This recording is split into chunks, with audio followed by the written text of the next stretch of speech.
Hello again. So this video I have labeled, of course, Joseph's Choice. And this video will be discussing the whole ideals that went into some of my thought process for the first section of the story, where Joseph, as you've listened to it, Joseph was on the rooftop of this unfinished house, and he was just processing. It's the morning after Mary has told him she's pregnant. Obviously, it's before the dream comes, where the angel tells him, this is Jesus, that her child has been conceived of by the Holy Spirit. So I just really wanted to delve into with the story what he was thinking at that time, and so with this video we're going to look into maybe some of the worldview that he had and what might have been behind some of his thought processes. Of course, Joseph was a man. He had his own thoughts and feelings, and he made his own choice, which is what I really wanted to get to. But this choice was between certain things, and it was in context. It was in reference to certain issues that came about because of where he lived and the very culture and the scriptures that he lived through. So I just wanted to go through that a little bit. So to start out with, I just want to read the two verses from Matthew where it tells specifically of this incident. And this is from Matthew 1, verses 18 and 19. And it says, "Now the birth of Jesus Christ took place in this way. When his mother Mary had been betrothed to Joseph, before they came together, she was found to be with child from the Holy Spirit. And her husband Joseph, being a just man and unwilling to put her to shame, resolved to divorce her quietly." Now, the next verse goes into how he received a dream from where an angel of God told him not to divorce her, and told him the true origin of her child. But before, this verse in my story happens before that happens. So they take place before that happens. So obviously, especially in recent years, this ideal has been sort of highlighted when we talk about the Christmas story and what Joseph must have been thinking and what Mary must have been facing. And so to just lay it out, Joseph would have had a choice. He would have been thinking, of course, that Mary had been unfaithful to him. She was betrothed to him, which was very close to being married in those days, and this would have been seen as adultery, and it would have been very painful for him, obviously. So he had a choice to make. And to highlight that choice, I'm going to read a verse from Leviticus chapter 20, verse 10, which tells of how adulterers and adulteresses, both the men and the women, were to be treated when they were caught. So, let me find it here, Leviticus chapter 20, verse 10. And it says, "If a man commits adultery with the wife of his neighbor, both the adulterer and the adulteress shall surely be put to death." That's very clear. Now, we know from the verses I just read in Matthew that Joseph didn't want to do that. He wanted to divorce her quietly to avoid public shame. And let's take a moment to talk about that. So public shame. Why public shame, and why doesn't it say stoning or death? Well, in my research, I found that oftentimes in the time of Jesus, yes, death might have happened. I mean, there's certainly the example of where people brought an adulteress to the Pharisees I believe it was the Pharisees brought an adulteress to Jesus and asked her if they should stone her. So that probably definitely did happen, but also sometimes it says stoning because of the legal situation with Rome, I believe. They might instead put her to, they just might publicly shame her. And what this would mean is that she would have a reputation for the rest of her life. She would never be able to she would probably never be married. Um, and I go into that in the story because no man, no Israelite would want to marry her. And that's a really precarious situation for a woman in those days, especially a woman with a child to be in. Because men were the breadwinners in this patriarchal society. So to be unmarried would have been very disastrous for her, very disastrous for her life. And even though she wouldn't die because of stoning, even just public shaming was almost the next best thing in a way. I mean, she would be subjected to horrendous poverty and great hardship throughout her life, however long she lived, which might very well be shortened because of this. So, but of course, Joseph doesn't want to do this to her, and it says that he goes to divorce her quietly, and that's always intrigued me, to be honest. Why quietly? He lived in a small village. Everybody would have known they were married, and therefore they would have found out when they got divorced. So why divorce her quietly? And that always puzzled me, to be honest, about this story, and I puzzled over it for years. But then until I read a certain verse in Exodus, and I think this really kind of gives it's my own opinion. I can't prove this. Obviously, I'm not Joseph, but I think maybe this was part of what was in his head. So I want to read you that verse. It's Exodus chapter 22, verse 16.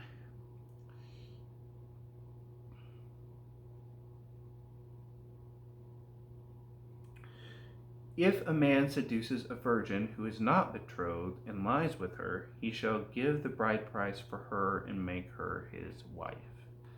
So think about that for a second. If Joseph divorces her quietly, everybody would find out they were divorced, but they wouldn't know when. So when she came out to be found to be pregnant, then obviously they wouldn't be able to prove that she got pregnant while they were betrothed, meaning they couldn't prove she was an adulteress, which meant that she would just have to name who had gotten her pregnant, and that man would be forced to marry her. Joseph was giving her another chance at life by divorcing her quietly. Now, that seems pretty straightforward.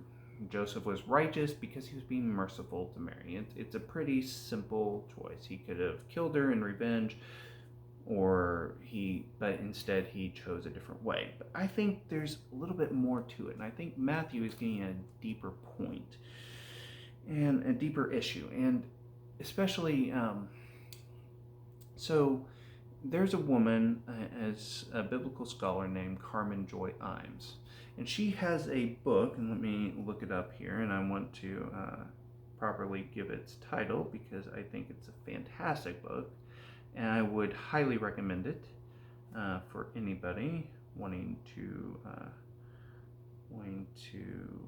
learn more about such things. Where is it?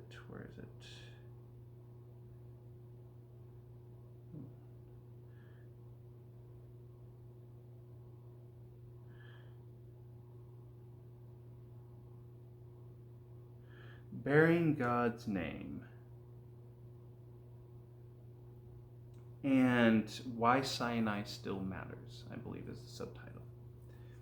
Now, one of the main thrusts of her book, one of the main points, is a certain view of the law. See, in Christianity and how most people look at the Bible, they think that the law was just a set of rules, and God, when you didn't follow them, punished you. So there's this whole idea that salvation in the Old Testament came from following the law. And this is certainly backed up by the views of the Pharisees, but Carmen Joy Imes actually argues something different. She looks at the law and she actually brings out a really good point, is that the law came after salvation. See, Old Testament, the greatest act of salvation was the Exodus, and the law was actually given to Israel after the Exodus. And if you look at many of the laws and how they are worded, they are not worded in such a way where they say, do this in order to be saved. Do this in order for me to be happy with you. Instead, what they say is, do this because you are saved. Do this because you're already my joy. You're already my people. So do this. And what she basically argues is that these people were supposed to be the representatives of God. Israel was meant to be the representative of God. A modern equivalent might be, so if I were hired by a company, or actually I have been hired by a company, and that company has given me a salary and given me a job. And in return, when I deal with clients, they want me to represent the company in a certain way by treating those clients well. They want me to treat the clients in certain ways in order to represent the company in a certain way. In the same way, God has already saved the Israelites. So therefore, in order for them to represent him well to all other humans on earth, he wants them to act in certain ways. And that is where the law comes in. The law, and this explains so many of the laws in the Old Testament, where they talk about justice and mercy, about defending the rights of your fellow Israelites, especially those who are most down and out, such as widows and orphans and the poor and foreigners who are living among them. So, in this view, I think Jesus, Matthew definitely, but Jesus, as portrayed by Matthew, certainly Jesus in real life, but Matthew portrays him in such a way where Jesus is really hitting on this. You see, and this comes up, I think, in Matthew chapter 23, verse 23, I believe, is the correct place. Let me look it up, and I will read it to you.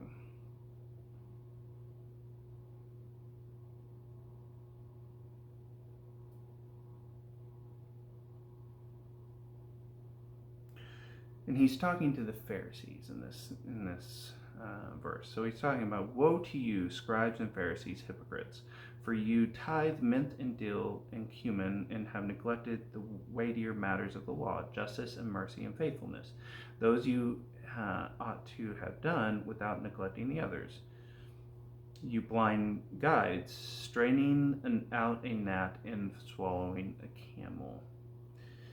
So what he's getting at is, by the time of Jesus' time, the Pharisees and many other Jews had come to look at the law as the means of salvation.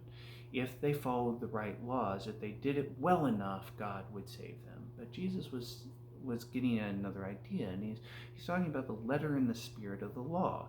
He's talking about what really matters is the spirit of the law, the justice and mercy, and how you represent God to others. And this is important, and so this is what he's talking about in this passage. He's talking that these Pharisees, they actually looked at the law the wrong way. And I think Matthew and I think that's one of the reasons why he tells the story of Joseph, because Joseph is getting at that ideal. He is showing and exemplifying that ideal of following the spirit of the law and representing God well, because what he's really doing is he has these two laws that he could follow to the letter, but what he chooses to do is to show mercy, because that's, I think, how it's a self-sacrificing thing. And Matthew represents, and I'll talk about this in another video, but Matthew presents Jesus in his ministry and his life as the new Israel, or not perhaps the new Israel, but maybe the truest expression of Israel. And it fits then that he would want to show Jesus' earthly father as a good Israelite, as somebody who represented God to the best of his abilities, even at the expense of his own reputation or his own heart or his own emotions. He chose to be merciful just as God would be merciful. And this is a profound point that I think sometimes gets missed in the Christmas story. So that's why I wanted to include it in my story. So that's it for now. Come back and tune in later. I'm going to have some more videos where I talk about different other chapters from my story.